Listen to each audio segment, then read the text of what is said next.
Donald Trump continues to expand his lead in the RCP aggregate to almost 4 points. Meanwhile, we have a new CNN poll that has Donald Trump up by 6 points in the head-to-head and third-party matchups. Hello everyone and welcome back to another video with On Point Politics, and today we're going to be looking at what the Electoral College map will look like according to the CNN poll based on the demographic margins. Make sure to hit the like button and subscribe to the channel if you are new and you want more content just like this. And so CNN's demographic model essentially came out like this. Basically, we had their samples here, and the reason why you see African, Hispanic, and Asians being the same margin is they actually poll people of color together, and they also did this for their September poll back in 2020. So essentially, I grouped their margins together for all their categories and managed to find the 2020 sample, compared it to the 2020 exit polls, found the margin of error, and got an Electoral College result. The only problem with this was that it produced a pretty large result. So what I actually did was I basically did one map with no adjustment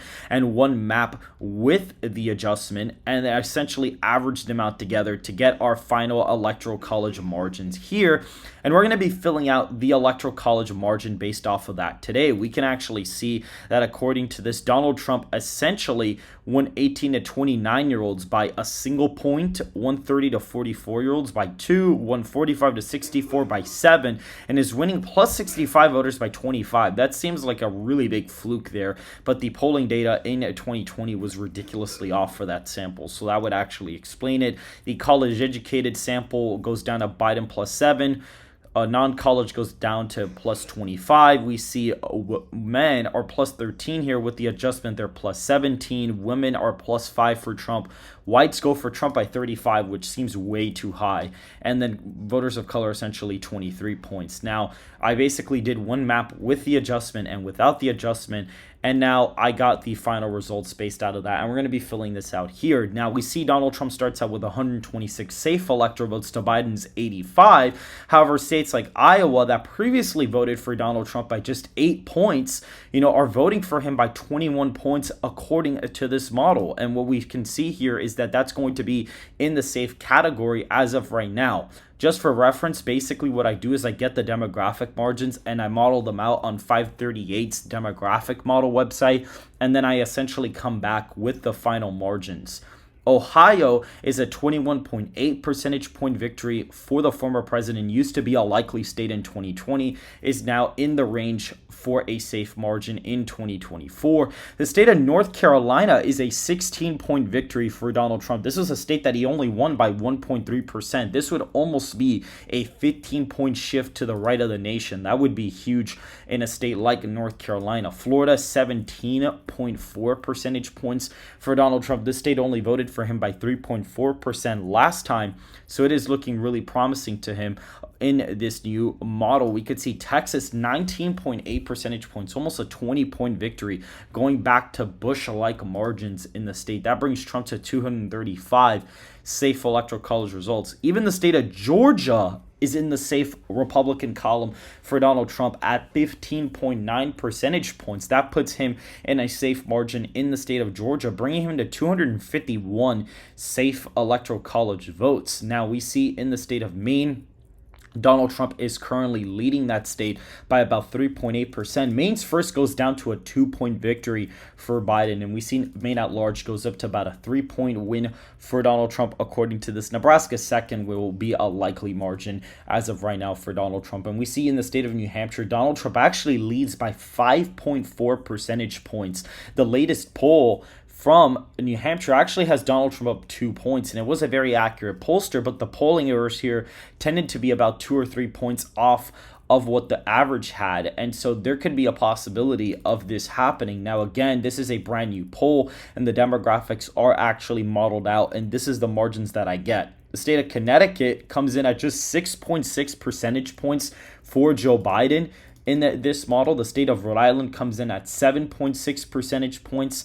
State of New Jersey comes in at just 1.9% for Joe Biden. That is an abysmal performance for him. Talk about a shift. That's a 14-point shift away from him. That is absolutely insane. And we see in the state of New Jersey, Donald Trump is actually down by just 1.9%. In the state of Delaware, Biden just wins by 3.9%. It's a very, very competitive race there, but that is, really, really close, and that only comes down to about a lean margin. The state of New York is a 9.3 percentage point victory according to this forecast. That's going to put him in the likely margin there. If we look in the state of Pennsylvania, Donald Trump leads there by 12.7% according to this estimation here. That brings him to a likely margin in the state, and he eclipses 270 electoral college votes here. The state of Virginia is a 4.8 percentage point victory here, which is very fascinating.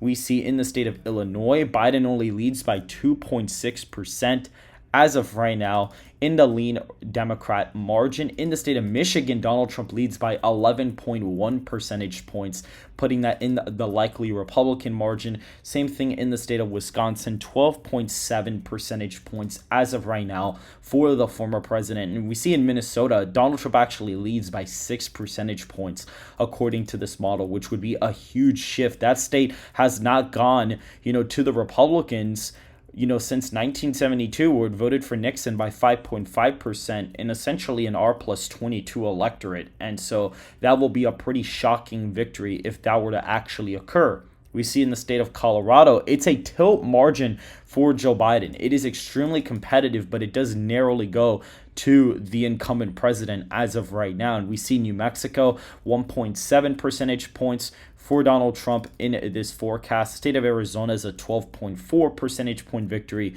for Donald Trump. Nevada is around 10.9 percentage points for the former president. And in the last two states here, Oregon comes in at just 3.6 percentage points for Joe Biden.